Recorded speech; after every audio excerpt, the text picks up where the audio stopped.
maitim. Kasi ako naniniwala ako sa kasabihan na lalaking maitim, may singit na madilim. Pero in fairness, mas magaan ang loob ko sa'yo, ha? Ganda ng itsura kapag wala akong makeup. Everybody, let's go!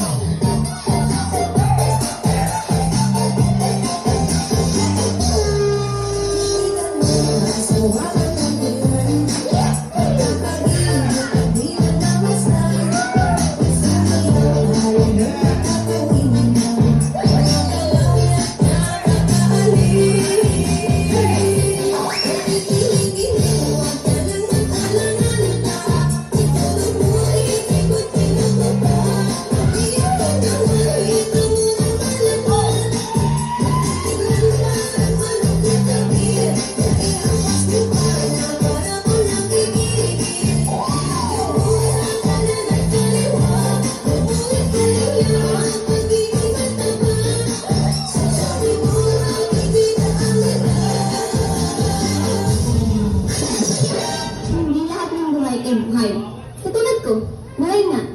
Pero patay na patay sa'yo. Alam mo, namimiss na kita.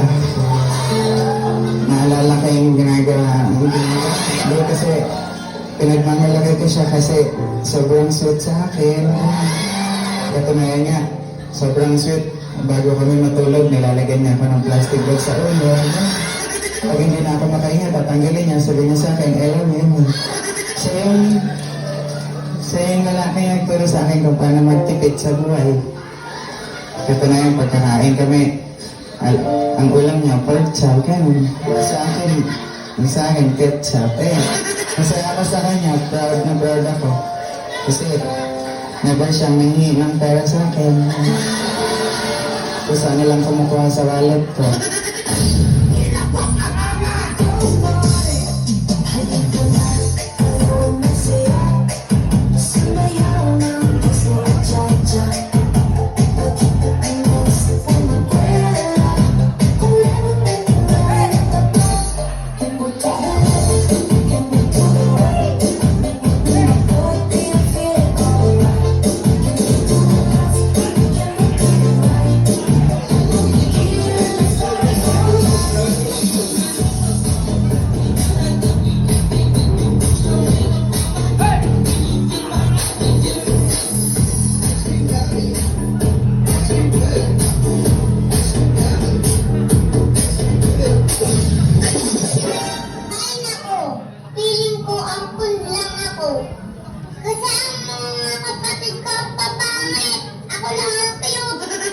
Lagi na lang ikaw maganda. Parati na lang tayo ganito, ate. Bata pa lang tayo pa ng paborito ni Papa.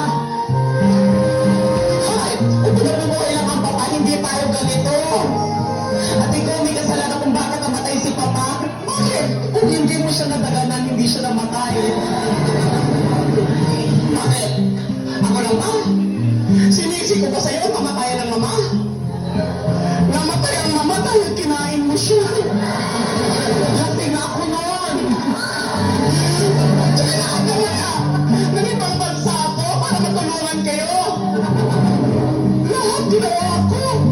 Sustento, padala dito, padala doon. Ang pinagsisisihan ko kung bakit umuwi pa ako dito. Bakit ate? Iniwan kitang maganda na makikang pangit. Gusto na yan. Bakit hindi mo pwedeng gamitin to pag nangungulangot ka? Bakit? Akin to eh, gamitin mo sa'yo.